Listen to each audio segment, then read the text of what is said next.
मला एक गोष्ट प्रामाणिकपणे सांगाल का? आपल्याला हवं ते सगळं मिळूनही आपण रात्री शांतपणे का झोपू शकत नाही? आपण बाहेरच्या जगाला तर जिंकतोय, पण आतून स्वतः का हरतोय? कधी विचार केलाय का की बँक बॅलन्स वाढला, पद वाढलं, तरी मनाचा तणाव काही कमी होत नाहीये. आपण आयुष्याचं एक्सटर्नल मॅनेजमेंट तर अगदी भारी केलं, पण आपल्या स्वतःच्या इंजिनिअरिंगचं काय?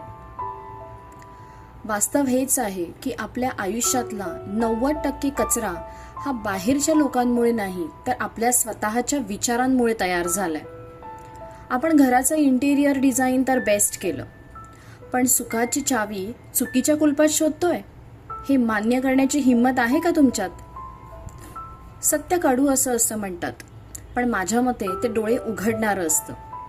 आपल्याला वाटतं की परिस्थिती बदलली की आपण आनंदी होऊ, पण खरं तर जोपर्यंत आपली मनस्थिती बदलत नाही तोपर्यंत परिस्थिती काहीच करू शकत नाही. म्हणूनच आज आपण या सुखाच्या विज्ञानाला समजून घेणार आहोत सद्गुरूंच्या इनर इंजिनिअरिंग या पुस्तकातून.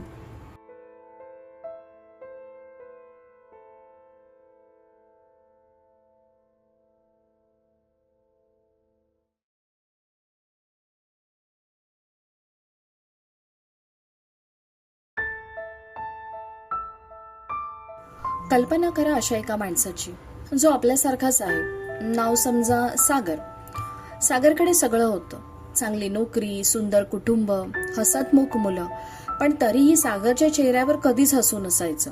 त्याला सतत वाटायचं की त्याच्या खांद्यावर संपूर्ण जगाचं ओझं आहे. ऑफिसचे डेडलाईन्स, मुलांच्या शाळेची फी, वाढती महागाई आणि लोकांच्या अपेक्षा. सागर या विचाराने पूर्णपणे खचून गेला होता. शेवटी मनाची शांती शोधण्यासाठी तो एका टेकडीवर राहणाऱ्या फकीराकडे गेला. सागरने रडत रडतच आपली सर्व गाऱ्हाणी त्याला सांगितली. बाबा, या जगाने मला खूप त्रास दिलाय. माझ्या समस्यांचा डोंगर आता इतका मोठा आहे की मला श्वास घेणंही कठीण झालंय. मला फक्त शांती हवी आहे. तो फकीर शांतपणे सागरकडे पाहत होता. त्यांनी काहीही न बोलता बाजूला असलेला एक पाण्याचा ग्लास उचलला आणि सागरच्या हातात दिला. सागर थोडासा गोंधळला, पण तो ग्लास त्याने धरला. काही सेकंद शांततेत गेले. मग गुरूंनी विचारलं, सागर, सांग बरं, या ग्लासचं वजन किती असेल? सागर म्हणाला, साधारण 100-200 ग्रॅम, जास्त काही नाही. गुरु हसले आणि म्हणाले, बरं, हा ग्लास आता असाच धरून ठेव, हात खाली घेऊ नकोस. 5 मिनिटं झाली. सागरला वाटलं, हे काय चाललंय? 15 मिनिटं झाली. आत्ता सागरचा हात थोडा थरथरायला लागला. अर्धा तास झाला. सागरच्या कपाळावर घामाचे थेंब आले. त्याचा हात आता प्रचंड दुखायला लागला होता.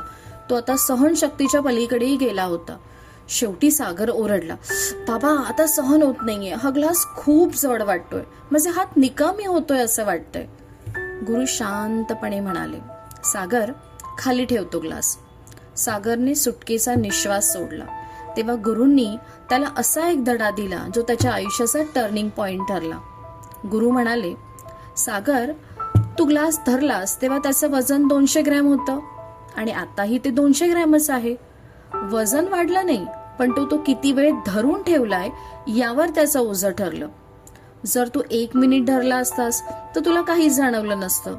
जर तू 1 तास धरला असतास तर तुझा हात दुखला असता, आणि जर तू तो दिवसभर तसाच धरून ठेवला असतास तर तुझा हात पॅरलाइज झाला असता. गुरु पुढे म्हणाले, सागर, तुझ्या आयुष्यातल्या समस्या, ऑफिसचं टेन्शन, लोकांच्या कमेंट्स, भविष्याची चिंता, ह्या सुद्धा या पाण्याच्या ग्लास सारख्याच आहेत. जोपर्यंत तू विचार करतोस की त्या समस्या आहेत, तोपर्यंत त्या फक्त विचार असतात. पण जेव्हा तू त्या समस्यांना डोक्यात 24 तास धरून ठेवतोस तेव्हा त्याचं ओझं तुझ्या मनाला निकामी करायला लागतं. आपण काय करतो? रात्री झोपतानाही तसाच तो टेन्शनचा ग्लास धरून झोपतो. सकाळी उठल्यावर तोच ओझं पुन्हा उचलतो. समस्या जड नसतात मित्रांनो, आपण त्या किती वेळ कॅरी करतो यावर आपलं दुःख अवलंबून असतं. सद्गुरूचं इनर इंजिनिअरिंग आपल्याला हेच शिकवतं की तो ग्लास वेळेवर खाली कसा ठेवायचा. आयुष्यात समस्या तर येणारच, पण त्याचं ओझं वाहायचं की नाही हे पूर्णपणे तुमच्या हातात आहे. तुम्हाला माहितीये, आपण जगातील सर्वात महागडं गॅजेट वापरतोय, ते म्हणजे आपले शरीर आणि आपलं मन. पण प्रॉब्लेम असा आहे की आपल्याकडे ॲज अ युजर मॅन्युअलच नाहीये. सद्गुरूंनी त्यांच्या या पुस्तकात आपल्या आयुष्याला रिडिझाईन करण्यासाठी 5 मास्टर कीज दिल्या आहेत. हे 5 बदल एकदा समजले ना की तुमचं आयुष्य हँग होणं कायमचं बंद होईल. पहा काय आहेत या मास्टर की. पहिलं म्हणजे जबाबदारी म्हणजे ओझं नाही, तर तुमची सुपर पॉवर आहे. आपल्याला वाटतं जबाबदारी म्हणजे कोणाचं तरी ऐकणं किंवा काम पूर्ण करणं, पण सद्गुरू एक जबरदस्त गुपित सांगतात. रिस्पॉन्सिबिलिटी म्हणजे अबिलिटी टू रिस्पॉन्ड. समजा रस्त्यावरून जाताना कोणी तुम्हाला शिवी दिली. आता चिडायचं की हसायचं हे तुमच्या हातात आहे. जर तुम्ही चिडलात तर तुम्ही तुमचा रिमोट कंट्रोल त्या अनोळखी माणसाला दिला. पण जर तुम्ही शांत राहिलात तर तुम्ही तुमच्या आयुष्याचे मालक आहात. सत्य हेच आहे, जगातील कोणतीही व्यक्ती तुम्हाला दुःखी करू शकत नाही जोपर्यंत तुम्ही त्याला त्याची परवानगी देत नाही. तुम्ही बळी म्हणजे विक्टीम आहात की विजेते हे तुमचा रिस्पॉन्स ठरवतो. दुसरं, तुम्ही जगातील सर्वात महागडं गॅजेट चालवत आहात. लोक आयफोन खराब झाला तर रडतात, पण हे शरीराचं काय? सद्गुरू म्हणतात हे शरीर म्हणजे निसर्गाचं सर्वात प्रगत मशीन आहे. विचार करा, जर तुमच्याकडे जगातील सर्वात महागडी फेरारी कार असेल तर तुम्ही त्यात रॉकेल टाकाल का? नाही ना. मग या शरीरात आपण चुकीचा आहार आणि नकारात्मक विचार का टाकतोय? योग म्हणजे फक्त अंग वाकवणं नाही, तर या सुपर कम्प्युटरला योग्य प्रकारे वापरण्याचा युजर मॅन्युअल आहे. जर तुमचं इंजिन नीट नसेल तर प्रवासाचा आनंद कधीच घेता येणार नाही. तिसरं, मनाला सेटिंग लावा, नाहीतर ते तुम्हाला लुटेल. आपलं मन हे एखाद्या पॉवरफुल इंजिन सारखं आहे. जर ते तुमच्या ताब्यात असेल तर तुम्ही विमान उडवू शकता, पण जर नसेल तर ते तुम्हाला दरीत पाडेल. तुमचं मन हे तुमच्यासाठी काम करणारं सॉफ्टवेअर असायला हवं होतं, पण आज परिस्थिती अशी आहे की आपण त्या सॉफ्टवेअरच्या तालावर नाचतोय. आपण विचार करतोय की आपल्याला विचार येत आहेत. नाही, आपण विचारांच्या गर्दीत हरवून गेलोय. इनर इंजिनिअरिंग म्हणजे या मनाला मास्टर करण्याचं शास्त्र आहे. मन जेव्हा तुमचा नोकर बनतं तेव्हाच तुमचं खरं साम्राज्य चालू होतं. चौथा, आनंदाची कंडिशन घालणं बंद करा. आपण आपल्या आनंदावरनं टॅक्स लावलाय.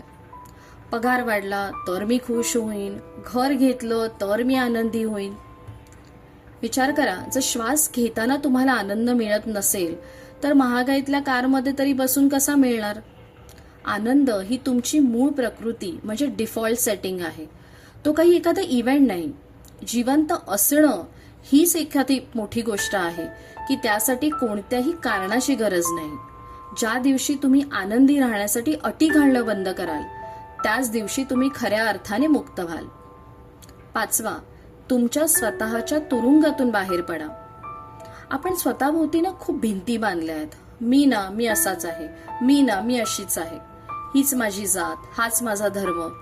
या भिंती आपल्याला सुरक्षा देतात असं वाटतं, पण प्रत्यक्षात त्या आपल्याला कैद करत आहेत. सद्गुरू विचारतात, तुम्ही मर्यादित म्हणजे लिमिटेड राहून खुश आहात की तुम्हाला विशाल इनफायनाईट व्हायचंय? जोपर्यंत तुम्ही स्वतःला एका छोट्या चौकटीत बंद करून ठेवता तोपर्यंत तुम्हाला संपूर्ण विश्वाचा अनुभव घेता येणार नाही. या भिंती तोडणं म्हणजे इनर इंजिनिअरिंग. जेव्हा मी संपतो तेव्हाच विश्व सुरू होतं. आपण आयुष्यभर जग बदलण्याचा प्रयत्न करतो, पण वास्तव हेच आहे की जग बदलण्यापेक्षा स्वतःला बदलणं हे सर्वात सोपं आणि सर्वात शक्तिशाली हत्यार आहे. ज्या क्षणी तुमची आतली दृष्टी बदलते त्या क्षणी तुमच्यासाठी हे संपूर्ण जग बदललेलं असतं. सद्गुरूंचे इनर इंजिनिअरिंग हे केवळ वाचून सोडून देण्याचं पुस्तक नाहीये, तर ते स्वतःच्या आयुष्यावर प्रयोग करण्याचं एक जिवंत शास्त्र आहे. जर तुम्हाला खरोखर तुमचं आयुष्य बदलायचं असेल तर आजच किंबहुना आत्ताच स्वतःच्या आत डोकावून पाहायला सुरुवात करा. पण एक गोष्ट नेहमी लक्षात ठेवा, बाहेरच्या जगात काय घडतंय हे कदाचित तुमच्या नियंत्रणात नसेल, पण तुमच्या आत काय घडतंय हे मात्र 100% तुमच्याच नियंत्रणात आहे. आणि ज्याचा स्वतःच्या अंतर्मनावर ताबा असतो तोच या जगाला जिंकू शकतो. स्वतःची उंची इतकी वाढवा की जगाने तुम्हाला बघण्यासाठी मान वर करावी आणि मनापासून म्हणावं, होऊन जावं तर असं काही की संपूर्ण जगाला तुमचं उदाहरण द्यावंसं वाटेल. जर हा व्हिडिओ तुमच्या मनाला स्पर्श करून गेला असेल तर लाईक करा आणि हा विचार तुमच्या खास माणसांसोबत शेअर करा.